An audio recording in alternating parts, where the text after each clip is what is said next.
Frak, this podcast, come and listen to us talk about Battlestar Galactica. It's a show that we're talking about.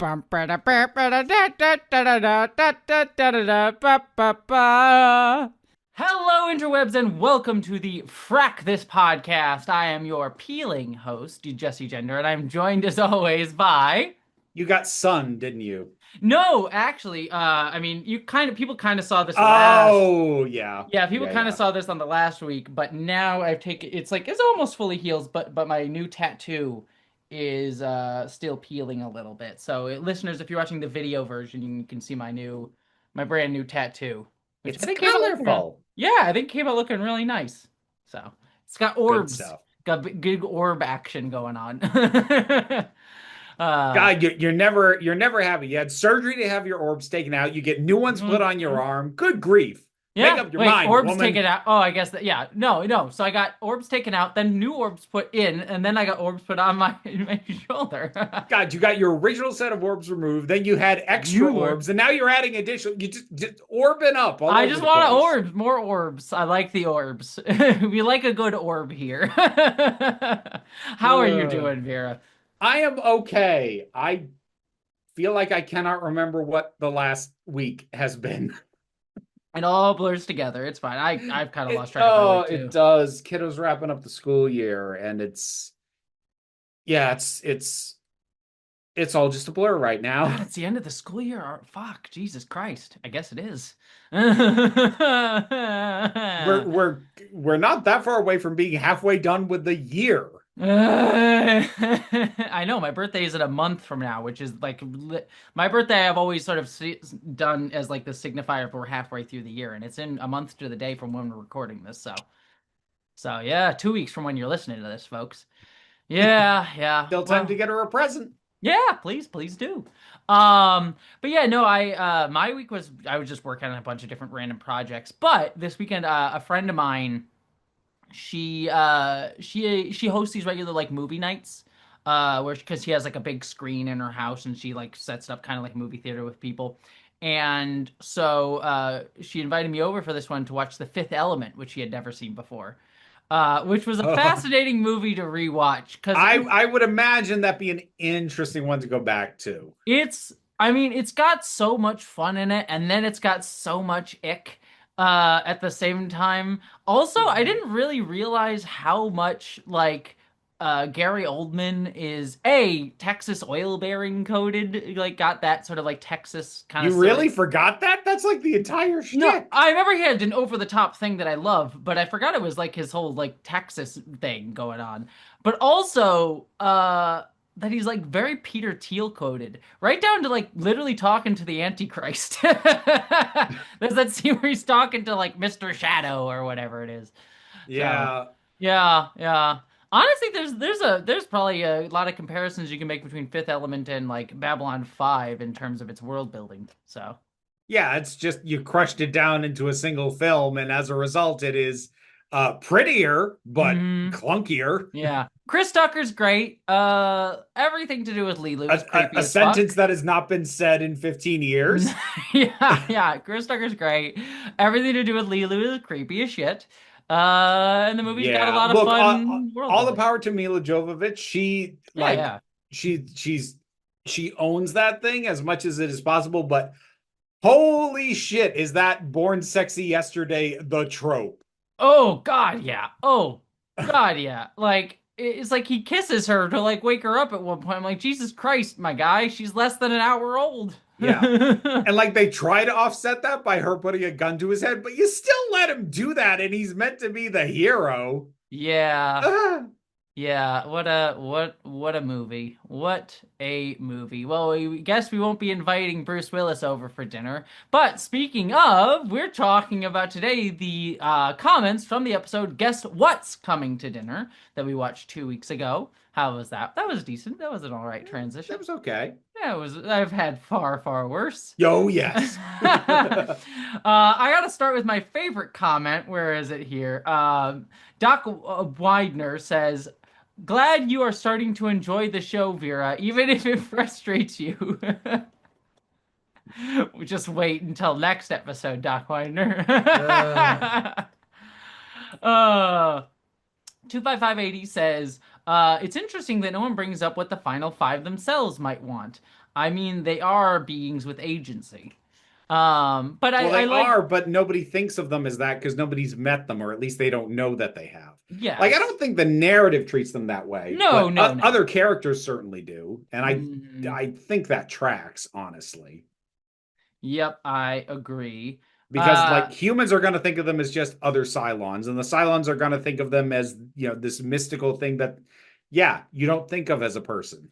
sorry, I didn't read this one, so hopefully this one goes fine. Super Laser says so. So when are we getting the semi-improv burlesque number where Jesse makes up random lyrics trying to make Vera break the entire time while Vera improvises a dance to the tune? I kind of would be down for that. I'd do it. Just Huh?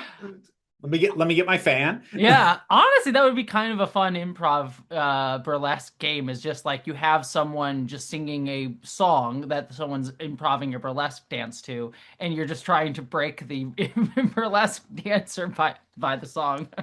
That would be interesting. Closest I've seen, like I have seen burlesque roulette done before, where Mm. a wheel is spun and like the dancer has already picked an outfit, but like a wheel is spun for the songs and like they don't know what they're going to perform to. But to have it be fair, they do all have to be songs that the dancer knows, Hmm. because otherwise like you don't even know where the beat is, where the break, and like then it's just shit.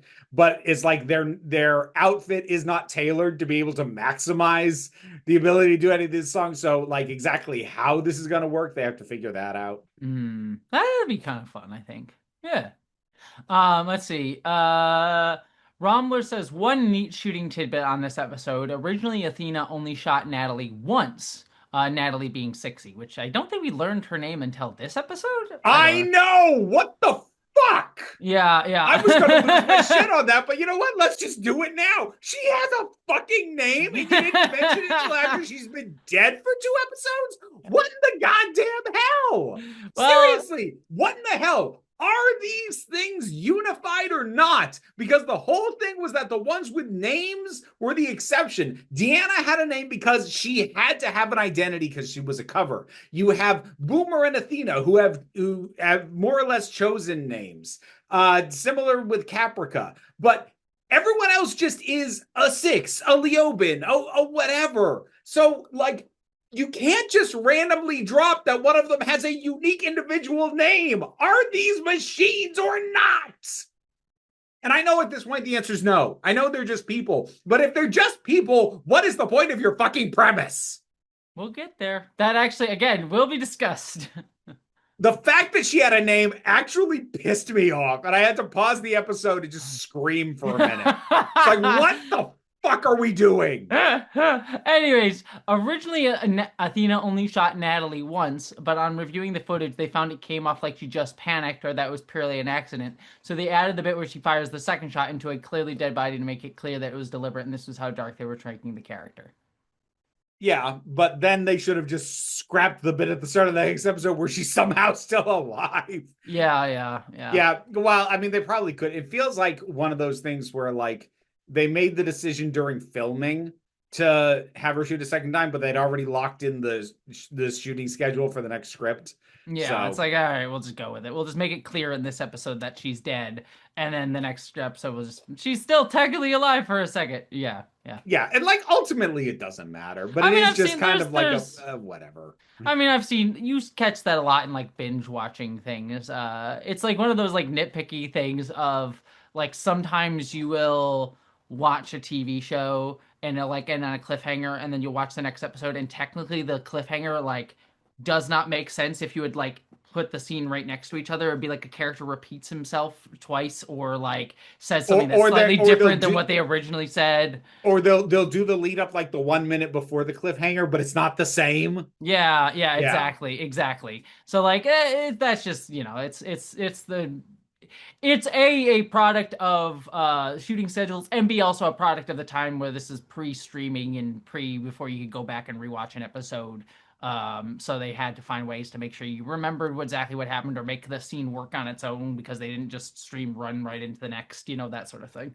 Yeah. So No, I get why it's there. I yeah, like that. I know I pointed it out and like made a thing out of it, but honestly, I don't fucking care. The name still does actually tick me off. yeah, yeah. They should have had like a production hub meeting about it. And speaking of which, we're talking about the episode, The Hub. That was a try. Anyways, let us get into the episode The Hub today. The penultimate episode of the first half of the season. Because yes, there was a mid-season break. So next episode is the sort of Ah. middle of the season. So mid-season finale next week, everybody. So. Oh. Okay.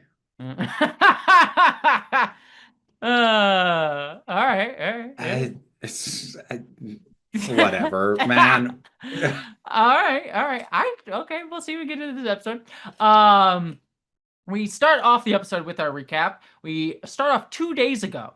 So we are jumping back to 2 days ago. So this is kind of like a Rashomon sort of thing where it's like taking place contemporaneously. Well, it's not really Rashomon. It's I not was gonna say like that. that's not Rashomon. Shut up. That's not Go Rashomon. back It's to not what it is. film school. Shut up, you bastard. All right. No, it's going back in time. So we're basically seeing the same time frame as last episode, this episode. So Yeah. it's yes. So it's taking place more or less at the same time as last week's episode. But we are watching this from the base star's point of view. So Rosalind Baltar et al. Over on the base star. We see it jump away again right when Natalie gets shot, aka Sixie. Yeah. And when it jumps, Rosalind appears in an empty Galactica. So she's having visions. This happens basically the entire episode. Every time the base star jumps, Rosalind has some sort of vision of herself on this sort of like visiony Galactica. Yeah. Um, And she seems very nonplussed by it. Like I don't think it's bad. I think it's fine. But if I were giving notes on the script, my note would be that it feels like two parallel scenes. Like we keep coming back to these scenes that happen with these visions every time they jump. And I understand thematically they link over, but like her the real her, like never it's like what was it? addresses, Yeah. yeah, never addresses that this is happening or like acts like, oh, like she never seems to take much in the way of direct action or acknowledgement that these things are happening. It's just a thing that keeps happening. Yeah. It's yeah, I again, it's fine. I don't It's I it's honestly it's whatever. I don't honestly mind that. I mean, we could take it in a literal sense of she's just someone who's gotten used to vision. She just kind of rolls with the punches at this point. You could, but like And I then would just kind of want to put in like one line with her just going, "Oh yeah, this sort of thing again." yeah, Even if it's like in the vision end of it, just some again, it's one of those things that I bring up. Just give me a line to assure me that you made a choice and not a mistake. yeah, yes, I can get that. But I see it's like she's just rolling with punches, and also I could get like she doesn't have anyone she can confide in really on the base star here. So she kind of just keeps it to herself, I see. Like if Adama had been there, maybe she would have said something to him, but like who's she gonna talk to? Hilo? No, I get that. I think all I wanted was like, especially coming out of the first one, for like a more lingering shot of her like checking around or something to make sure where she Mm, was, like to make it clear like this just happened in her head just now, and she knows it just happened in her head, and it's throwing her off a little, but she'll get used to it. yeah, I So guess so. I this is the other it, thing that I this is the other thing that I like just to finish up my thought though is like I kind of like sometimes when you just get people who are just like, yeah, no, this makes sense. Even like it has like a dream logic sense that sort of David Lynchian, like not even gonna really throw me in any way because it makes sense within its own logic. I mean, that's fine, and that's why I don't hate it. That's why this is a Hmm. small note and not a ah. Hmm. Well, you're just being a nitpicking bitch. Uh, Yes, I don't like this show. This is what you get for the next half season and change. This is what you fucking get. Well, I will be the devil's advocate over and over and over again because I'll say Go I don't. ahead. There's stuff I don't like. I don't dislike this episode. Anyways, uh, in this corridor, she meets Alosha, who is the priest from season 1 and 2. Yeah, that's a callback and a half. Yeah, it's nice to see her. It's the final season. We got to bring back all the guest stars, you know? It's like we're getting her, we're getting what's her face? Ty's wife Helen is coming back this season. It's like, oh, we're getting all the guest stars back, you know? So they keep jumping as this is going through as she's walking with Alosha, and they come upon Roslyn in the vision. Roslyn in the future, or just sort of like a future vision, it seems to be like where she's dying from cancer. Whether or not this actually will be what happens is whatever, but it's sort of like seeming like her when she's about to die from cancer. She's sort of in her hospital bed, we see. Yeah. Um, Back from the jumps, they're sort of like talking it all out and sort of being like, well, it's unusual that for her to jump the hybrid to jump so quickly because they're jumping so many times. What do you think it means? And Baltar is trying to talk to the hybrid. It's like, it trusts me. It even likes me. God, And he it completely is ignores him. he is such a piece of shit in this episode. I know, I love it. Holy crap. He is such a piece of shit in the best way, though. I love it. Because he's so like, it trusts me, it even likes me. And then he's like talking to the hybrid, completely fucking ignores him. Yeah. But Um, like because it said something after he'd said something, he's like, see, it's responding to me. yep. In this room, we have another Sharon, who I am going to call this episode Loomer. Which I think is a very funny name, considering what we'll eventually learn about her. But I'm Uh, going to call her Loomer for this episode. So we're going to be dealing with Athena less so this episode, but we will have Boomer and Loomer this episode to keep that in mind for for everyone out there. Um, we will talk about Athena though. So Athena, Boomer, and Loomer. Um, I do like as Loomer is sort of trying to figure out what's going on, Rosalind sort of watches her and even has this question, is like, you're getting information from that liquid, because she sees Loomer sort of put her hand in the sort of liquid console thing, which I like Rosalind sort of asking questions like that. It's kind of nice. Nice little detail. We also hear the hybrid at one point say the six who went among the makers is no longer present. And they figure out that she means Natalie, aka Sixie. yeah, and this is the point because like Loomer says like, oh, she means Natalie, the leader of the Sixes, and like I know I've kind of already gone off on this, so I'll try and be calm about it this time.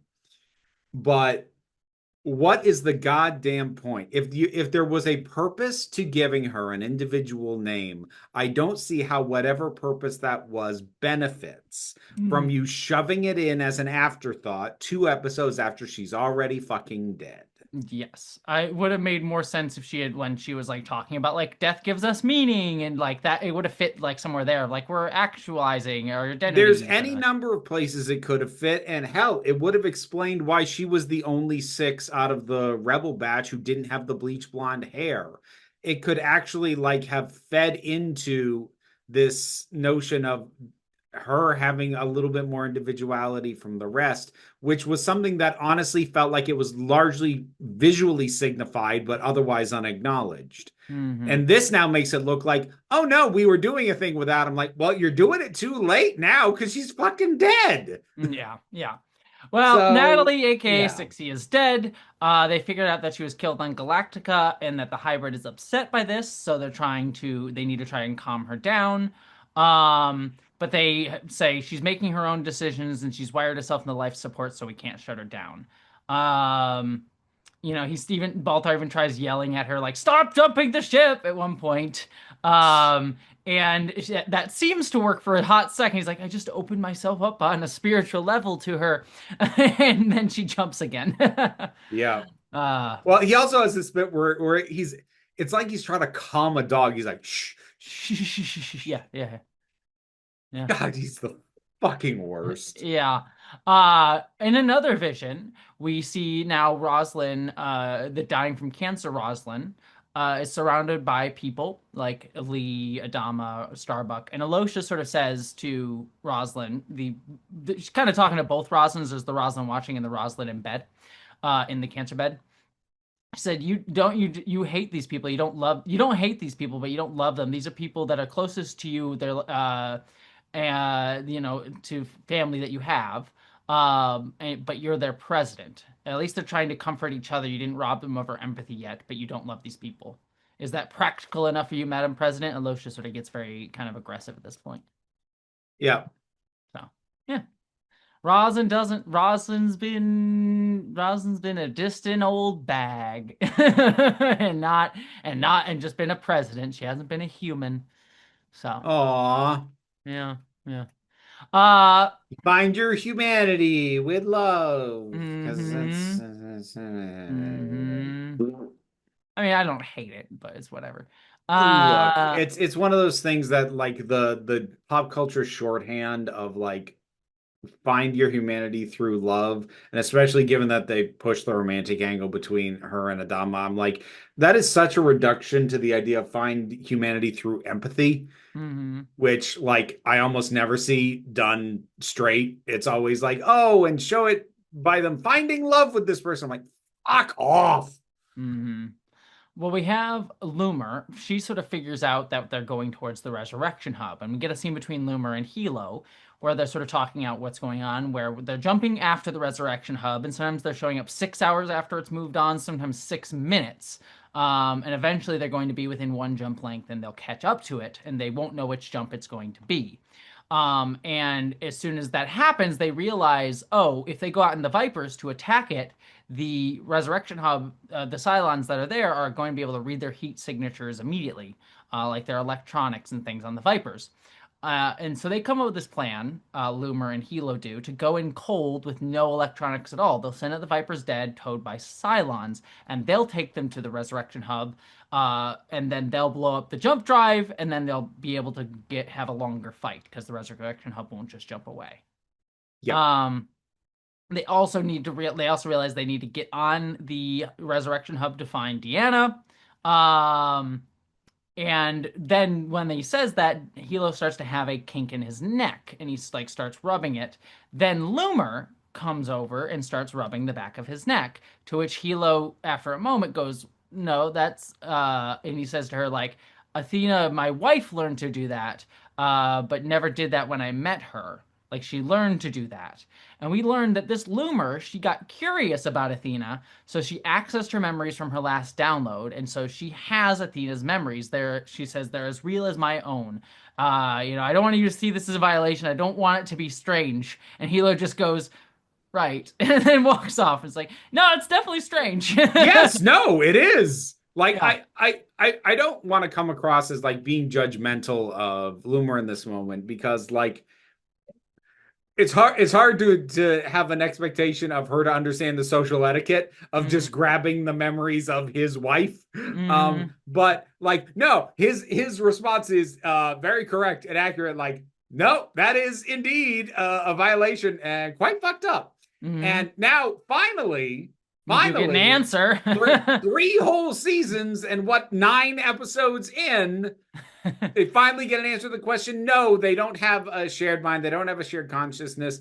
The memories from any given version get saved when they get resurrected, and those are accessible and or downloadable. So it's only taken this fucking long to finally confirm that. And guess what? At this point, I don't care anymore. Yeah, I mean, And I don't think that any part of the narrative benefited from you stringing out this bit of information this long. yeah, I mean, it's one of those things where it's like I wish we had brought it up earlier because we got Eh, allusions to it with like Boomer and Athena having shared similar memories, at least at a base level when we first met them. Like they both seem to have some level of Boomer memories.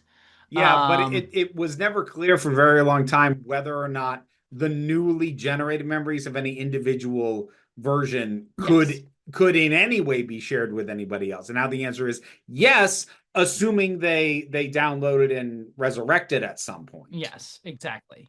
Although, Uh, of course, now it begs the question because, spoiler, they do blow up the hub. Are those memories now inaccessible as well? Were they part of the same system since that was part of the download process? I don't know. I actually don't care enough to dig into that and try and figure out whether or not that's true. But yeah, I don't.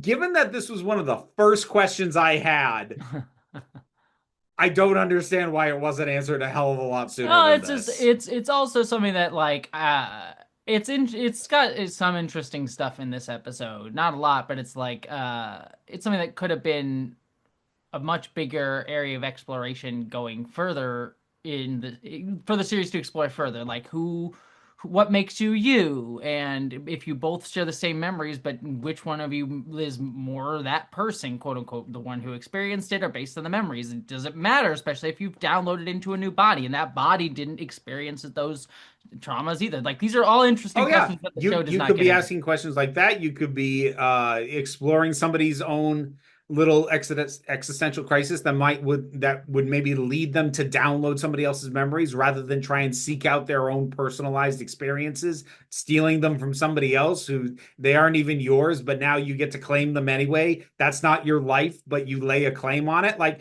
yeah, there's a ton you could do. And we don't. No, no, we Yeah, don't. we go Which over. again is why it would have helped answer this a lot sooner. Then maybe somebody would have done a thing with the stuff that he put in the show that he made. But no. Yes. Well, Hilo and Roslyn have a scene. He comes in and sort of talks to her. We get a reference to Lieutenant Pike. Yeah, Uh, I literally wrote that down. Hey, Lieutenant Pike mentioned. yeah, he'll be fine. Pike will do It's great. just so weird, dude. It's like I'm not even mad about this one. It's just so fucking weird to me that they played this guy as a dead body and drop his name like we were supposed to already know who he was. And then we just get this one random reference. He's got to get like one Line. 15-second scene later before we know he dies. I'm like, what? What was any of that? No, It's a cute little like, oh look, it's he's gonna die sort of thing. But yeah. it's fine. I just You oh know, it why? would have been better if it had been like hot dog, and I think if it had been like they killed off hot dog and we got hot dog like death last episode, and then there's like a lingering thing over like hot dog's gonna die this episode. That would have Yeah. been a more That yeah I mean that could have been like it's the last season. You're allowed to actually kill these fucking people. yeah. But anyways, Hilo is talking to Roslyn, sort of saying the mission's risky, and he sort of says like, should we do it? You're gonna be here, sort of thing. Is the implication, and Roslyn's like, if there's a chance we can blow up the hub and end Resurrection, we must take that chance. And I'm not gonna back away from it. But then Roslyn asks Hilo, when you get Deanna, bring her to me. And Hilo is sort of reticent about this. Is like, well, we told the Silence we'd interrogate her with both of us there. And Roslyn says, bring her to me. She knows where the final five Silence are. That is a matter of human security, so I will not let the Silence have an audience to that discussion. Hilo is such a better moral compass character than Lee ever was. Oh, 100%. Yes. Like by a hot mile. Like a hot mile. Lee is just a messy, messy bitch. Oh God, he is. Yeah. I mean, so's Baltar, but at least he's entertainingly messy. Yeah, Walter's more entertainingly messy. Lee needs to fucking go to a queer club and meet some queer people and discover that he doesn't need to be so fucking straight edged. Lee needs to get his life ruined by a dominant top and Yes, yes, and pull himself back together, and then he'll be a real person. yes. Then you'll get it. Um, Over on the Resurrection Hub, we have Deanna is woken up by Cavill and Boomer. Um, and she says to Cavill, you told me I'd never have to do this again. And Cavill's like, I lied. And he tells her we have a genuine bona fide civil war on our hands, silent civil war on our hands, from our siblings who rejected to your retirement, and now they're working with humans in your name. Deanna clocks Boomer and realizes that Boomer is different. And Are she you gonna skip over what Cavill calls said Boomer? Boomer's my pet. Yes. Yeah. Yeah. Cavill. Yep. Yep. Which like is a line I would have liked more if they weren't fucking. Yeah. Yeah, because like I think it could have honestly been a little bit of a low-key revelatory line about what he thinks of her, except it just has a whole gross thing because I know they're fucking, and that just makes it less revelatory and more just like, oh, oh, you're that fucking guy. Mm-hmm. Mm. Mm-hmm. But he's like, I brought you back to heal us, sister, talking to Deanna to end this shameful war. So, Can I uh, just mention something that's kind of weird? I think this just comes down to Lucy Lawless. I think that just because she has been unabashedly and unashamedly naked in so many damn things that mhm. for some reason, despite the fact that, and like, there's no actual nudity, obviously, but despite the fact that she, like so many women in this show before, is naked in a milk bath, it doesn't feel nearly as exploitative just because Lucy Lawless being Lucy Lawless, it never feels vulnerable. It feels like, oh, if anyone tried to take advantage of her, she'd just kill them immediately, just because that's the Mhm. energy she exudes. Oh yeah, no, I would not fuck with Lucy Lawless, not for No, a no, goddamn second. nor would I. And this is not me saying that like she should be naked and everything, but for some reason, like innately, it feels less exploitative when she's naked in something because I never feel like she's being taken advantage of. Because I look at her and go, no, you definitely were okay with this and agreed to it, and if you weren't, you wouldn't have done it. Yeah, it also speaks to the level of which women the filmmakers respect more.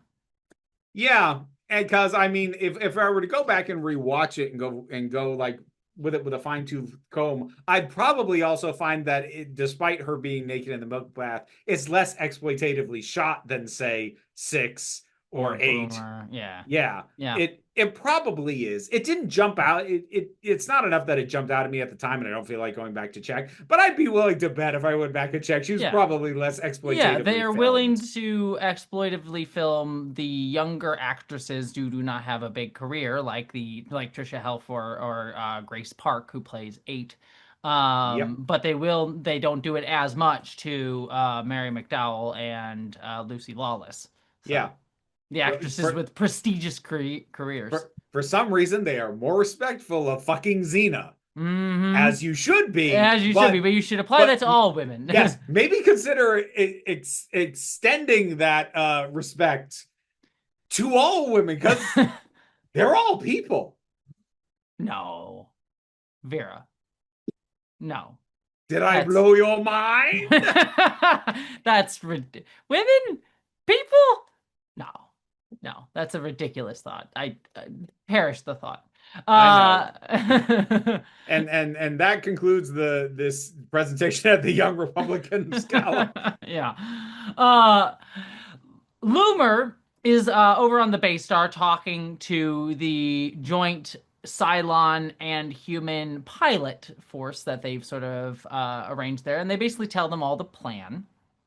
Uh, the humans are not particularly excited about this plan because they're like, well, if they hit the brakes while we're being towed by them and everything's cold, we'll just slam right into the back of them and die. And we don't really trust them, and we also have to trust them to cut the cables and all of this stuff. So they are very much against this plan and trusting the Cylons on any level. Hilo kind of tries to make people understand, but it's Loomer who makes this big speech where she says, "You've flown with Athena. You know, you've trusted Cylons before. You put your life in her hands and you trusted her. I'm the same as her." And Hilo gives her a look at that one. Yeah, Uh, these as he Cylon, should. these Cylons, they're people, pilots like you. They're going to be out there in the soup with you, just like Athena does every time she goes out with you. And when that hub is taken down, our lives will be at risk. So think of how we're gonna work together. We're all dead if you don't. Yeah. For clarification, because I don't think we said earlier, like the Cylon vehicles doing the towing, they're the heavy raiders, which means they are actually piloted as Yes. opposed to the standard raiders, which are autonomous. Yes. Um, I actually like this scene, not because it's an amazing scene, but it's the kind of efficiency that I appreciate, which is it's unreasonable to ask the audience to assume that the human pilots would just be okay with this, but it's also not something you want to spend a crap ton of time trying to address. You Hmm. need to address it just long enough that it's believable that things get to move forward. And I actually think they balanced that just right. I think the concerns of the human pilots were reasonable concerns and didn't come across as a bigoted like, oh, we just hate Cylons. Like they're saying very specifically, we will be vulnerable in these specific ways that you're asking us to be, and the way it is addressed is in a way that I think is believable, that for at least the length of this mission they'll be like, okay, we don't like it, Yeah. but okay. And it's just, it is it is a necessary scene for the plot mechanics to work, and it is exactly what it needs to be. So Yeah. when I say I like it, it's not like it's an astounding scene. It's just mechanically a very well-oiled scene. Yes. And I do like the like undercurrent of this Loomer Athena basically being like, I'm just like Athena when she has her memories. And so she's kind of Mm. pulling on that and playing it like that, which I kind of like as an idea. Again, that's kind of about the extent of where this goes in this Yeah. episode, but it's an interesting concept that I wish we had explored more as like an I, I undercurrent. I feel like that could be the tagline of the entire show. I wish this had, yeah, well, let me, This is an interesting concept that I wish had been explored more. yeah, I mean, I'm writing a whole thing on it. I've told you what that's for, but Yeah. yeah. On that very idea. Anyways, we Yeah, then I'd jump. like especially to hear you talk about this and spotting stuff that I can definitely tell influenced you. I feel like part of the reason you held this in esteem the way you did is because it sparked so much imagination in you when you saw it, and your Yes, mind ran way further with these ideas than the actual thing that lit the spark ever did. yes, that is very much the thing where like so much of the show influenced a lot about me in numerous ways. Like, let me put it this way: I think I'm not gonna spoil yet because there will be an episode that will be very clearly about this, but there's an episode coming up relatively soon, in like 4 or 5 episodes, that I basically wrote a whole college paper on. That looking back and rereading that paper, I'm like, this was me trying to figure out that I was trans and trying well, not figure out, I kind of knew, but like trying to say it in not so many words. Yeah. So yeah, so this show kind of very much sparked a lot of that in me. But yeah, going back to it now, it's like, oh, this is a lot of shout. I've gotten weirder. I've gotten I it's not you, it's me. I've grown and you haven't. Battlestar Galactica is the kind of the vibe. it's it is I've it's seen it's I've it's seen going David Cronenberg now. it's I going can't go back to one of back. your first loves and realizing, look, I've realized I'm a freak and you're a basic bitch. Yeah, I've watched David Cronenberg now. I don't need you. I've seen movies where people, have sex with cars. I don't need this. Like, oh, what if robot was sexy woman? I don't need the sexy woman part. I just need the robot part. Yeah. I hail the new flesh. I don't Yeah. need this Yeah. this are robots people. Yeah. No, they're definitely people, and we can fuck. That's where I've that's where I've gotten. Anyways, with consent, to be clear. Always. And always and forever. We cut to Roslyn and Baltar and the hybrid all hanging out together, and Roslyn's trying to get information out of the hybrid of like, ask about the opera house, and Roslyn's like, this seems pointless. And Baltar's like keeps going at the hybrid, like it's like, apparently I was in the opera house, I was chasing a girl, I came to the door, and protect the child, and like the hybrid at one point says, protect the child. And Roslyn's like, that's what Caprica 6 said. And Baltar like tries to spin it his own way. It's like, obviously I was the one protecting the child. Uh-huh. And they keep like, he's like talking to her, and he says like, I'm doing the same thing you're doing. Rosalind's like, no, you're not. Or sorry, Rosalind says, I'm doing the same thing you're doing. Both is like, no, you're not. I'm actually focusing on her. And then he yells at the hybrid at one point. He's like, tell us what happened to the opera house. And she says, open the door, close the door, open the door.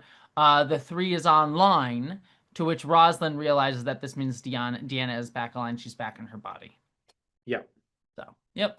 More Baltar being a little shit and thinking he knows how to talk to the hybrid. Thinks he knows how to talk to weird prophecy women robots, and Well, can't. he thinks he knows how to talk to women full stop. Yeah, and he does not. No. During another jump, Show seems to think he does, but mm, the show and the I fundamentally disagree about that. yeah, there's another jump. So Rosalind has another vision, and she's seeing her as can't have in her cancer body again, and she sort of asks, "Why are we doing this again?"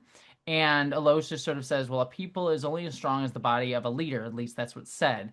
And Rosalind's like, "Oh, well, you're saying humanity died because I died? I think if you're my subconscious, you're a little full of yourself." When Aloysius says, well, no, the body is not the same, but maybe the soul and the spirit. And so Ron's like, oh, so you're laying morality at my feet. I can live with that. There are people with far greater sins than mine. And Aloysius says, oh, you're thinking of Baltar. But then we come across, sorry, we had this was just them talking. We come across Cancer Roslyn, who is talking to what I'll call Dream Adama. Dream Adama is reading a book to her at this point. I mean, it's Um, worth noting in this scene because this was something that I actually liked that didn't draw attention to it, which was that they had walked out of that room and gone down mm, the hall and ended up back at that room. yes, yes, yes. Um, but Dream Adama, he's talking to her and he's reading out of a book, but he has said something. I did not see a garden. Like I, looked around in my works and I did not see a garden. I saw a scar. The island had saved my life and I had done it no service, which I thought was nice at the moment. Hmm. Is like a is like a concept, and is one that thematically will come back up later this season. So I Okay. will say that. Keep that in mind. I like that. I'll just put that as it's good foreshadowing. Um, Baltar then starts talking. He's like in the hallway and he starts talking to a centurion who's sort of standing there, like looking at him.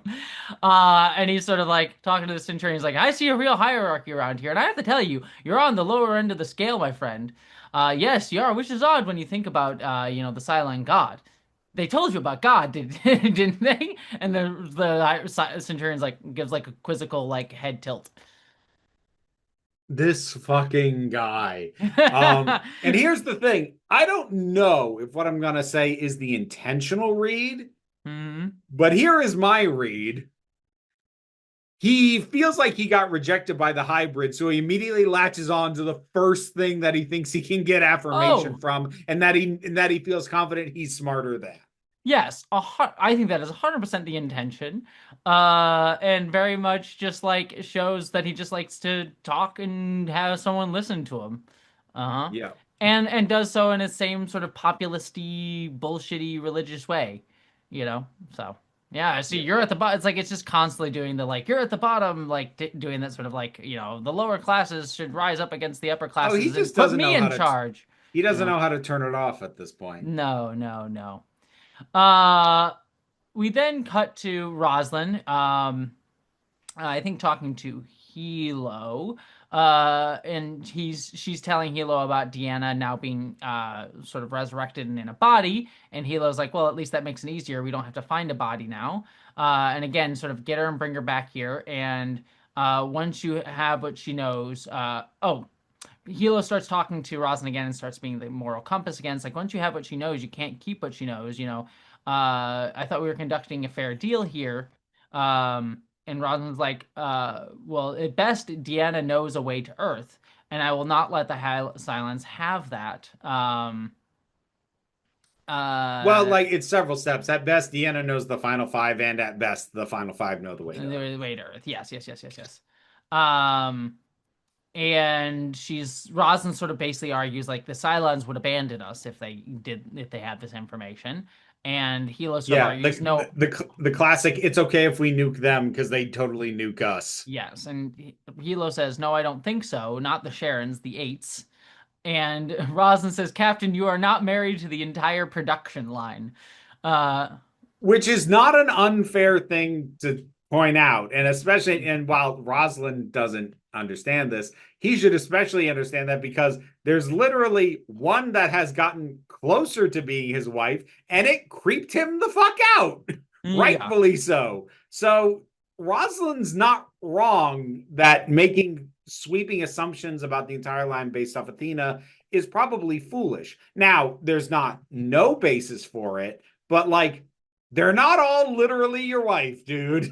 Yeah, and I think he's making that assumption to a degree too, based on like the Loomer speech earlier. Being like, Yeah. oh yeah, she is very similar to my wife, that sort of thing. Yes. Because she downloaded a big chunk of your wife's memories Yes. and it feels like she lived it. So unless you're gonna do that to every eight, it's still a leap on his I part. say it because it's not as obvious and it should have been more overt. I think there is I think an intention to have an arc with Hilo here that will get played out towards the end, that I don't think is as clear as it could be.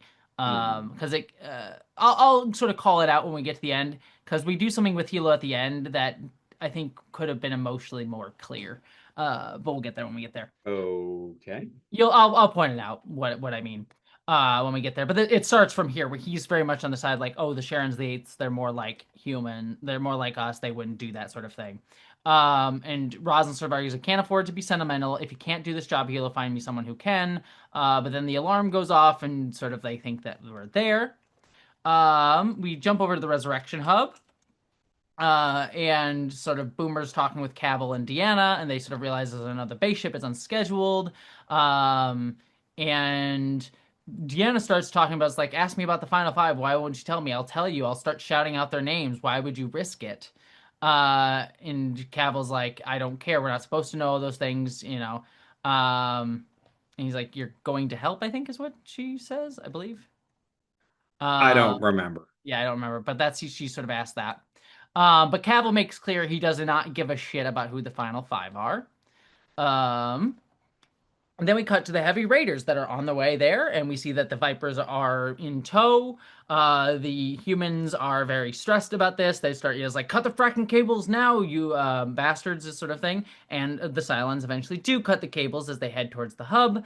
Deanna sort of realizes, oh, they're going to blow up the hub. Death would be, and Cavill's like, what the fuck? This is awful. Death would be permanent. And I love Deanna's like response to this, like, oh, permanent death. That makes this all the more meaningful. And she kills Cavill. She just grabs him. Yep. Yep. Whether or not we see this model of Cavill again, I will. I don't really remember, but we will see Cavill's again. So I I mean, I will point it would out. presume not, because I would think theoretically that if this Cavill was going to resurrect, it would be on the hub, and the hub's about to get blown up. Yes, but we will see Cavill's again. Some form of them. They do blow up the FTL, so the hub's not going anywhere. And Hilo and Loomer do get on the hub. There's a lot of jumping around here, so I'm just gonna name a few things that happen. One of the things that happen is Pike, our good old Lieutenant Pike. He's like freaking out. He's like, "Oh, we're all gonna die!" And some of the other pilots go, "Don't jump, Pike. You'll never make it back to the Lactica." He's like, "I'm jumping back home." But as soon as he's about to do that, he gets shot and killed, but he still pushes the jump button anyways.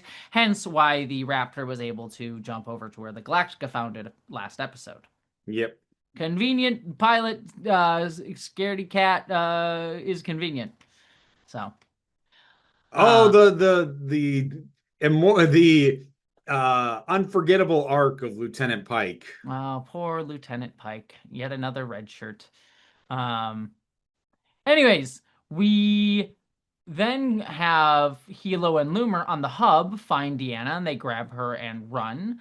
And while they're running out, and this is part of the Hilo arc that I was mentioning, he sort of spies a bunch of Sharon bodies in the Resurrection Hub. So he sort of clocks like, oh, these Sharons are all just like they're not human, sort of thing. It's the first time he sort of really, I think, sees that to a degree. Yeah. And it's worth noting, like, Boomer was in the room when Deanna killed Cavill, and she ran at that point. So Yes. we don't see her, and presumably she gets off the hub. Yes. Yep. Also, while all this going on, we also cut to Baltar and the Centurion, and he's sort of talking to the Centurion, basically giving him some like some more populist religious rhetoric. He's like, you know, God is your God as well. You know, he didn't wasn't want any of his creations to be slaves. Not that you're a slave exactly, you know. And he's sort of like, you know, there was this dog where they put like food on the end of the dog's snout, and the dog had to wait until he was told he could eat. I know, pathetic, isn't it? But as soon as that happens, something hits the base ship, kills the Centurion, unfortunately. But Baltar also gets hit in the stomach. So, Hmm. yep. So he gets a piece of shrapnel in his stomach. So all that has gone down. We then have Roslin is the one. I think a pilot brings Baltar to Roslin, who she's the one sort of applying first aid to him. And he's like, thank you, thank you, thank you. And she's like, you're gonna live as usual. And she also injects him with morphine, and he sort of gets very high from that. He calls her pretty at one point.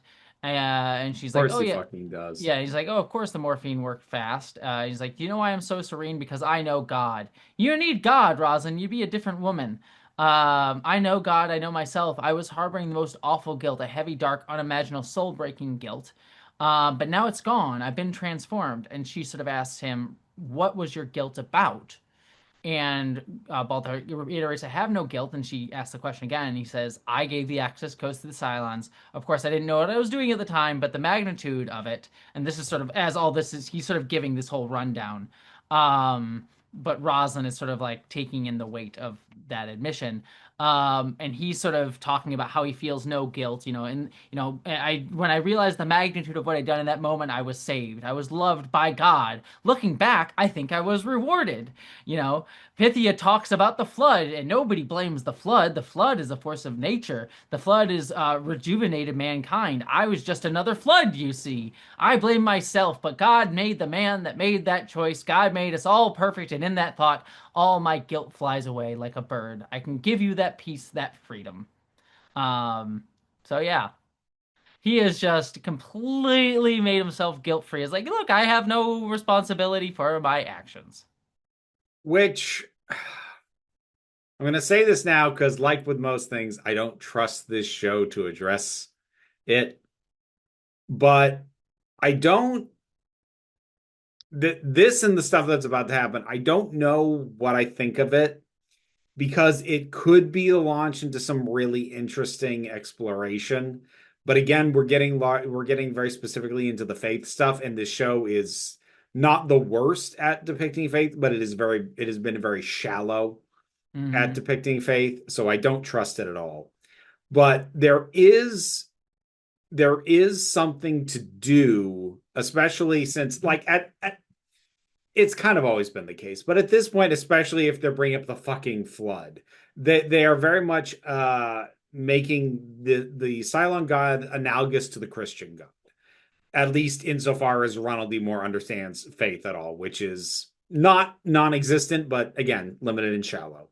But the there is something to be mined going down the path of, while the idea of forgiveness for your sins is potentially very powerful, it is not hard for that to become, I no longer have to feel responsible for any of the shit that I used to do. Hmm. And it is kind of the epitome of transactional morality.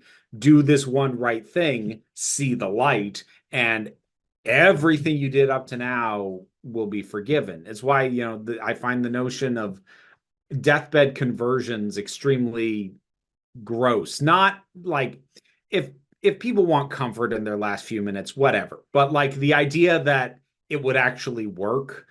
People say like, yes, and on his deathbed he recanted. I'm like, fuck you. Like Hmm. that.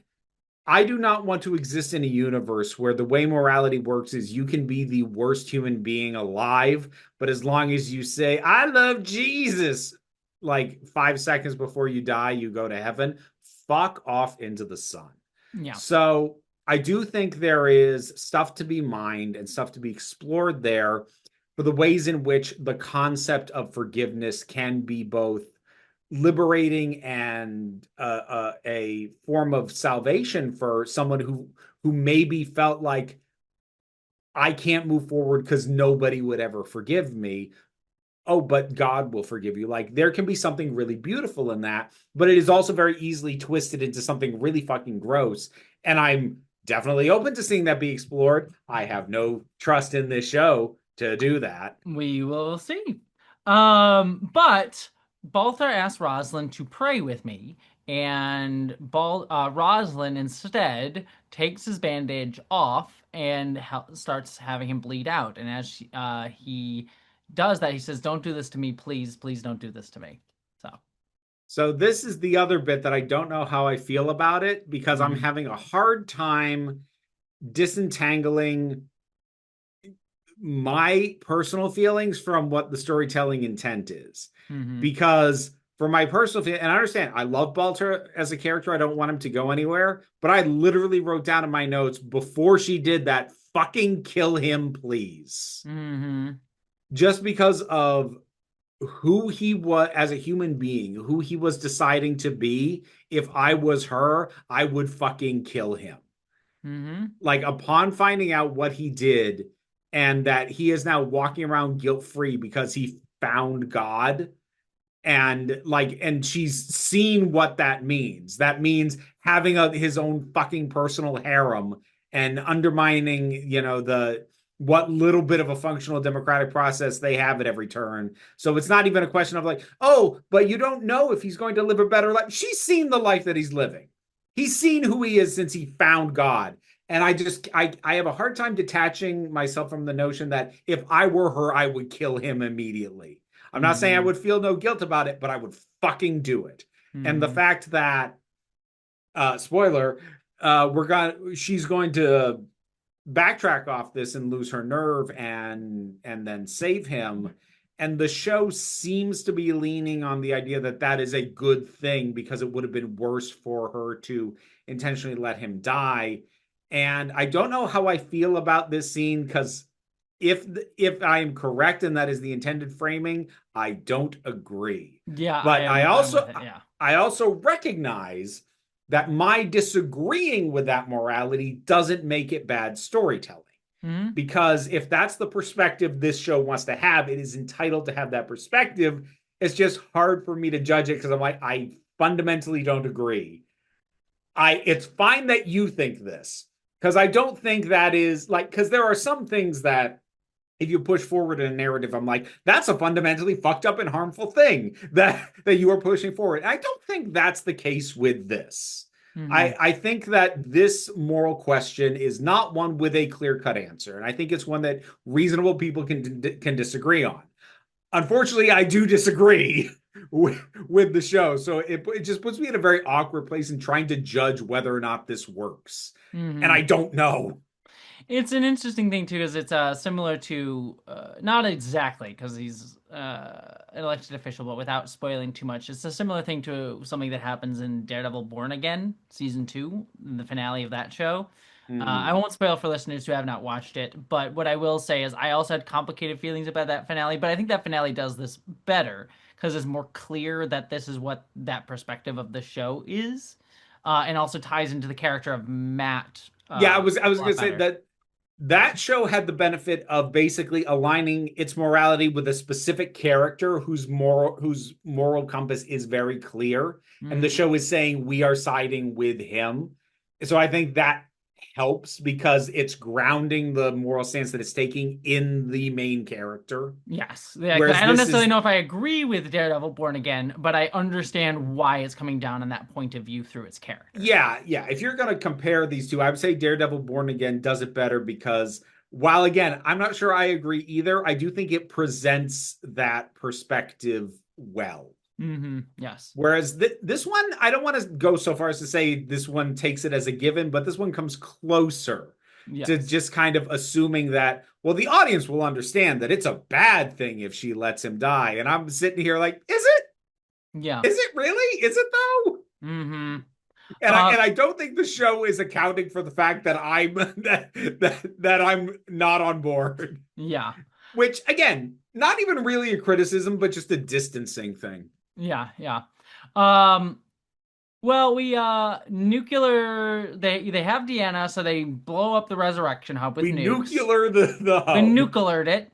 And Deanna, as they're leaving, sort of says, "And with a whimper, every Cylon begins to die." Loomer says, "It's a good thing, Deanna. Now there's no difference. We can start trusting each other."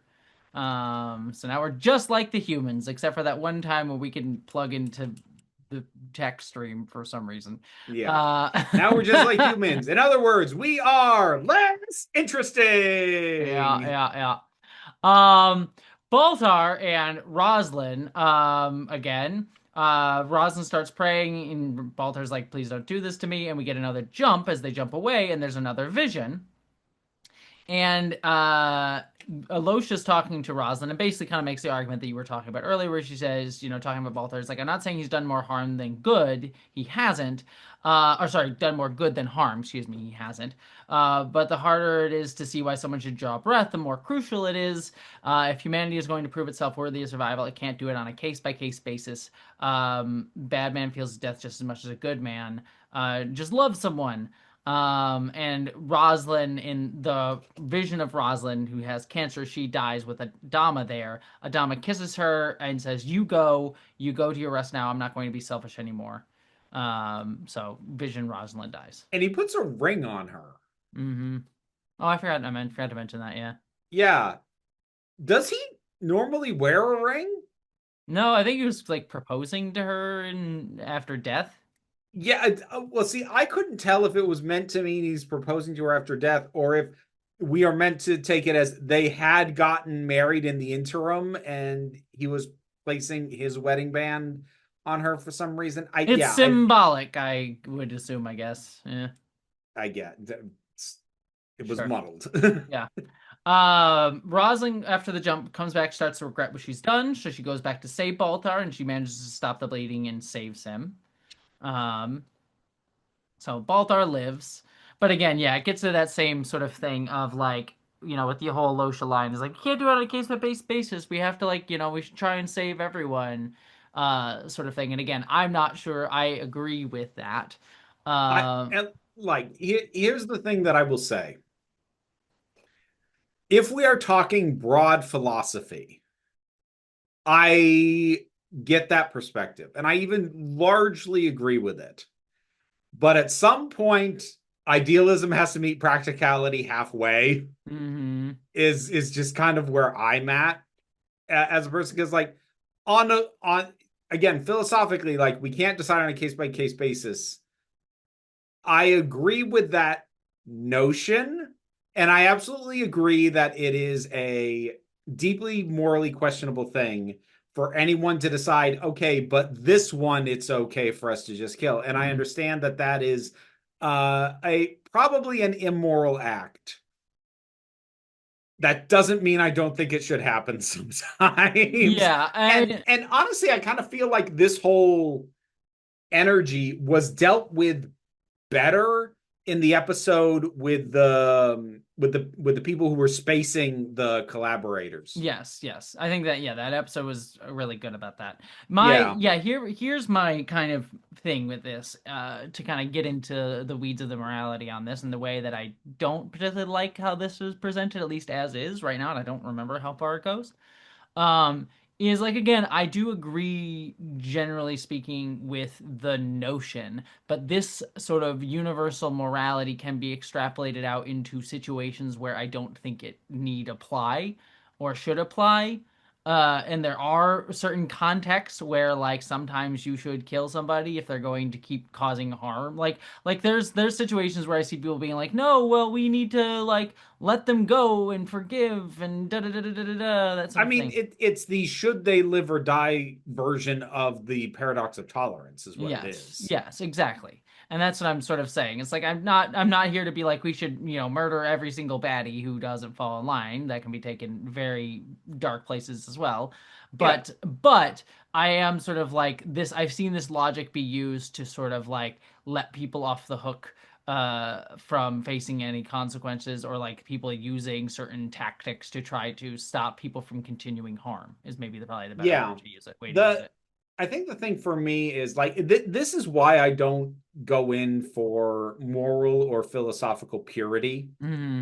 Like I feel like that's a bad measure of really anything Mm-hmm. because I think the philosophical guideline of every life is precious and everyone deserves to live is a good fundamental guideline.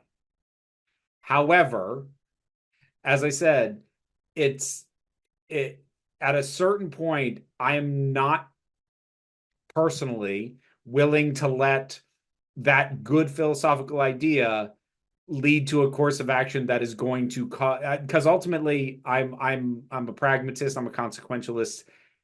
If following that philosophy to the letter at all times leads very predictably to an outcome that is far worse for everyone involved, I'm it's the phrase that I've said repeatedly is if the only reason you have for doing something is the principle of the thing, that's not a good enough reason to do it. Yes. Here's the way I like to put it. There's this cool queer philosopher named Sarah Achman. And she has this idea of queer phenomenology, if I say that word correctly.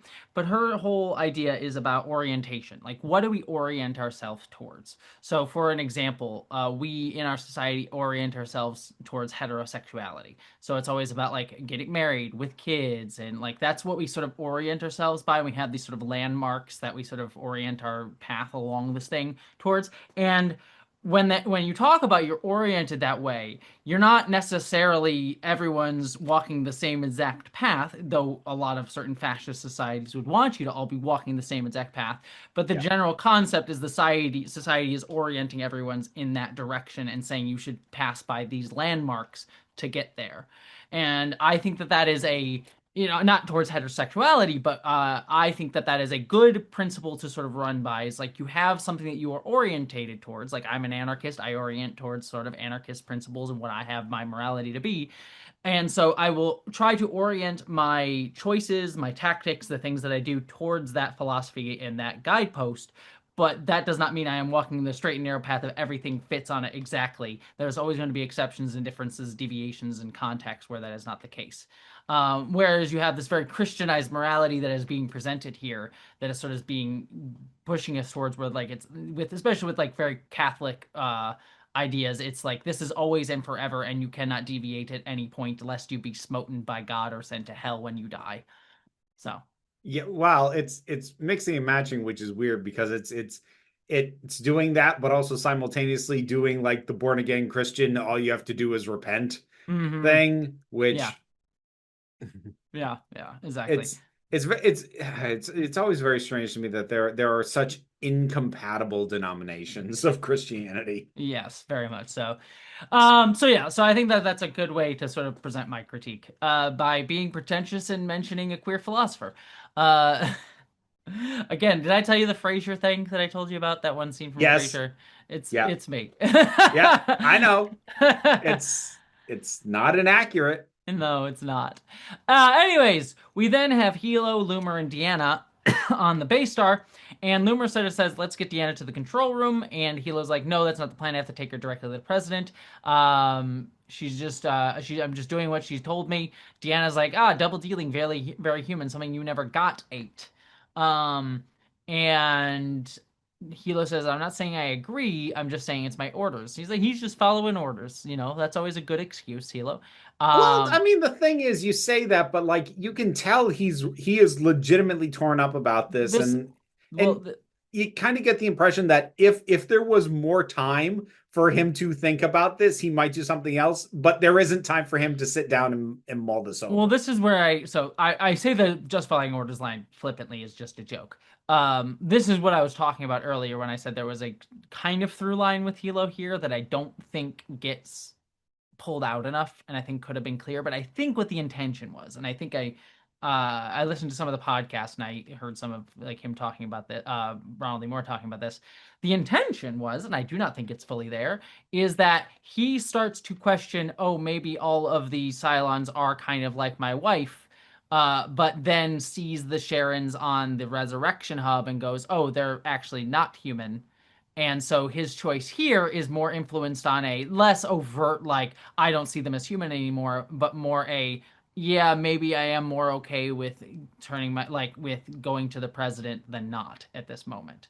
Because Yeah, that no, sort of alludes to the line that Deanna says, like, oh, that's very human, something that you never got eight, alluding to kind of a similar thing of like eight is not as human as Hilo, for example, thought she was. yeah, that's not brought across very No, very it's not. But very that was well at the all. again, it's like I can see the landmarks of the arc for Hilo here, but it's not drawn out enough for to make it work, I think. No, Uh, not really. Like it's not bad. It's not like it's a belly flop of a thing. It's just they were clearly trying to do more with it than actually came across, which yes, means that's my that thing. It's like it's not to pulled out some enough. degree it failed. That's what I'm saying. It's not you needed to tease it out a little bit more. Like the scenes are there, I think, but it's not fully formed. Anyways, uh Loomer's all pissed off because it's like, oh, this is what you meant by trust. And Deanna says, can we go find the president now? Baltar has survived, and Deanna goes over to Gaius, where he's sort of like knocked out when Hilo brings her in. And Hilo tells Rosalind that the hub's been destroyed, and she says, don't let anyone in here. So Rosalind and Deanna start talking, and they sort of, they learn that Balder's injured, but he's going to survive. Uh, and Deanna sort of asks, like, you've been a long time you've spent through a lot of trouble to bring me here, deceiving your so-called allies. Rosalind said, I'd like to ask about the final five. They're supposed to know the way back to Earth. And Deanna goes, but you don't know that you're one of them? And there's this dramatic music that plays, and it's like, oh shit, is Rosalind the last of the final five? And then Deanna just laughs and says, your face. Yeah. uh, did it get you? I'm curious if it got you. I like no, no. Short No. answer is no. It was a Yeah, yeah, I think if they'd strung it up for any longer, I would have started having my bullshit call on it. But it was just short.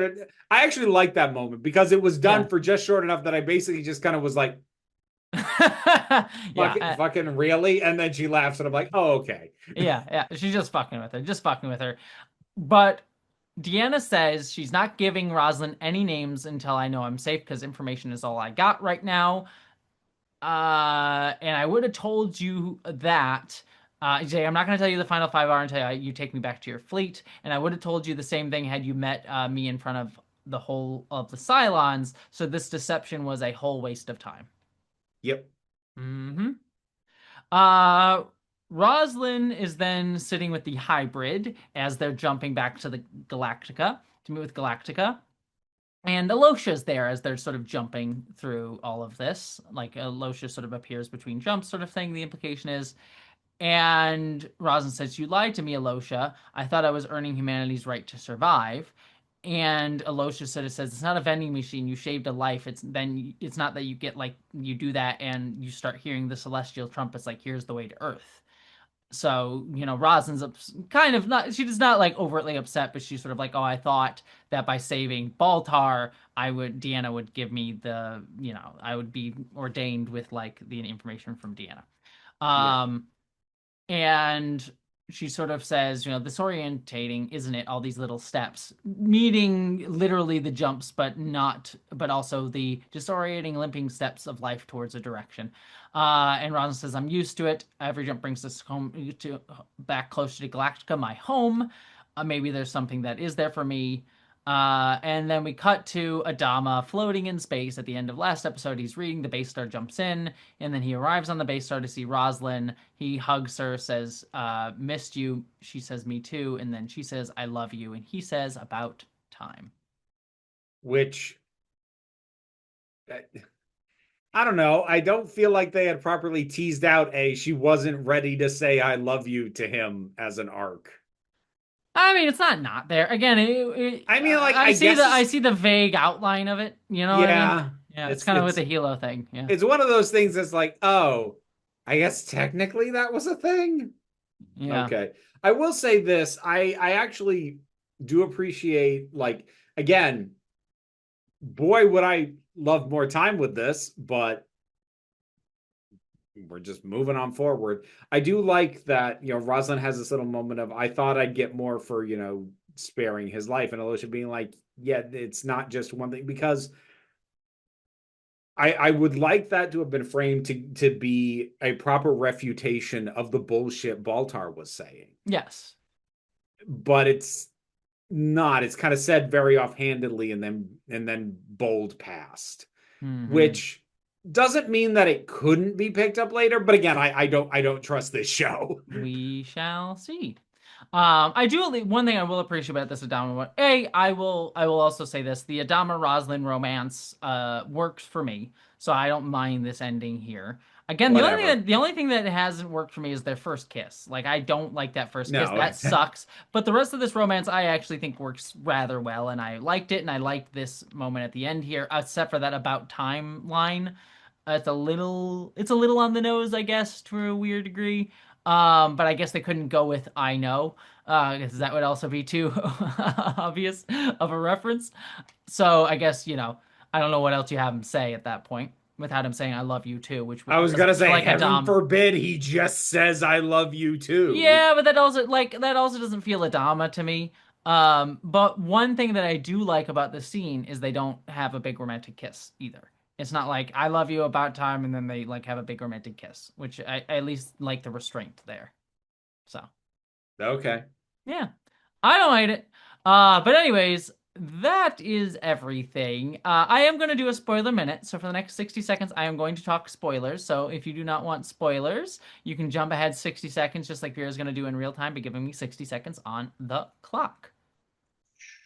Pull this damn thing up. Here we go. And go. So I'm going to be so curious to see what Vera's feeling is going to be on at the end of next episode, which is the Earth is actually destroyed thing. Because I think that that is a very interesting direction for this show to go in. But I think, unfortunately, she is so burnt out and done with this show. I don't think she's going to care. It is kind of sad because I do think there are a few things coming up, like the stuff with Cavill and the stuff with the Earth being destroyed bit that we get to next episode that I do like. The finale's gonna piss her off, I know it will, but there are things along the way that I do like. But I am a little saddened by the fact that I think Vera's just kind of fucking done, which is unfortunate. But it is I see how we have arrived at this conclusion.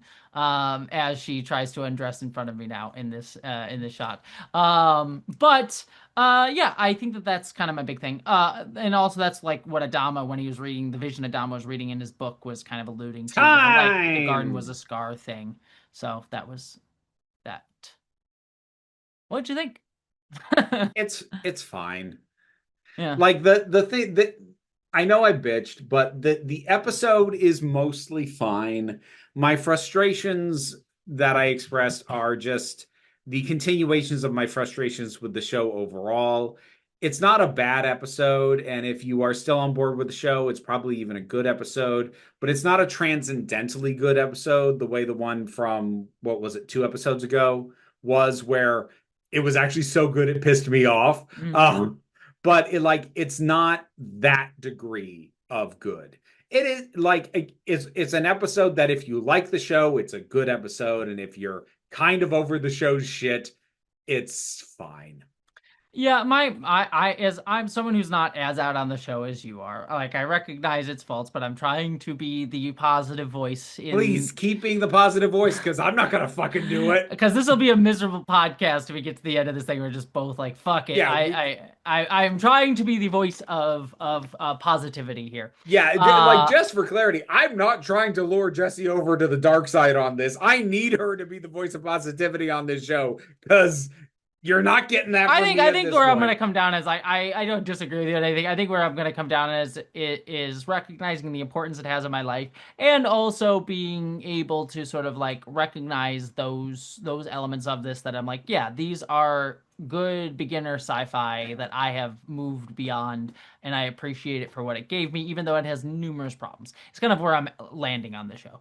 Uh, but I am trying to at least be the positive voice as we talk about this. That being said, what this episode for me is like in unfully baked piece of bread. Like Hmm. it's an episode where it's I can see like put in all the right recipes, you put in all the right you use the right recipe, you put in all the right ingredients, you put it in there, but you took it out just a little bit too early. And I feel like there's a lot of like shapes of things that I really like here, but it doesn't fully taste done yet, and you needed a little bit more time with it. So I think just having it a little bit more cooked in the oven, I think you could have made this work a little bit more. As it stands, I'm agreeing with you though. It is a fine episode, not transcendentally amazing, but it's fine. It's got some ideas that I like, and Baltar is by far the best thing about it, which is still the case for the show overall. But neither of them are like, this is a piece of shit, I hate this episode. It's more just a, yeah, this was fine. I if you had teased the dough a little bit more, I think you could have gotten more out of this. But as it is, it's fine. So, yep, Okay. yeah, that's it. Alrighty then, stuff time. Stuff. If you want to find my stuff, you can look for Council of Geeks. Patreon pays the bills and enables me to do this as my living. The main thing that supports is the Council of Geeks YouTube channel. Most recent video should be a video on, I need to decide how I'm going to title this, but in my mind, it is Villains of Obligation. I'm doing a video on villains who, they are the villains of the story because that's their job. and some of them feel a kind of a way about it. It is something that I love when I find it, but I don't find it often. So I wanted to kind of do a video on it, partially because I consider Kane from the Amazing Digital Circus to fit this template, and that'll be ending soon. Hmm. Um, so that'll be the most recent video to have come out on there, assuming that I got on top of this whole thing. There's also the Break Room of Geeks, where I talk about whatever I've watched, listened to, read, or played lately. Again, I'm trying to burn through a lot of commissions. For clarity, in case anybody's wondering, no, I do not intend to review the final season special thing of Good Omens. I'm not, it's not like Harry Potter where I'm going to judge anyone else who decides to watch it or like wag a finger at any other creators who do talk about it. I'm just not comfortable talking about the thing. Um, on my platforms, that's just where I'm at with all that. But other than that, you'll find review stuff in the Break Room of Geeks. And technically there's Council of Geeks on social media. I barely do it. You can look for it if you want. That's your call. That's the geeky stuff. There is, of course, also the spicy stuff. Also, the spiciest stuff. You can find me at Jesse Gender on YouTube, where I do I video didn't essay say you style. could start yet. I don't care. I I did don't care. not. Yeah, I don't care. I did Yeah. not I did say that not. it I did was your not hit her. turn. I did not. You try so hard. uh, It's very adorable. You have very hmm much been amping up the effort that you put in to not breaking and trying to break me and to be as irreverent as possible. And it's very, very cute. I try. I I know, try. I know you do. Don't, don't stop trying. You're Uh-huh. very good at it. Oh, good. I am glad. Thank you for the compliment. I will put that in my pocket. You I'd rather can. you put it somewhere else, but Uh, you almost broke there. Yeah. Anyways, you can find me at Jesse Gender on YouTube, where I do video essay style stuff. I will for sure have a video about Starfleet Academy out by the point you listen to this, because I'm finishing it up right now. I'm also on Jesse Gender After Dark, where I do news, reviews, reactions. Not sure what I'll be reviewing right now, but Star Trek Strange New World Season 4 will be around the corner, so enjoy that fresh hell. I will not be watching that either. But Uh-huh. that's for quality reasons. Yeah. Uh, then you can find me on Blue Sky and Instagram. You can also find me on Nebula, which is a streaming service that houses my movie Identities, as well as Patreon that helps me pay my bills. You can find me there. That is everything I have got. Anything else of Vera? Nah, And with all that said, I hope you all, my friends, live long and prosper. be seeing you.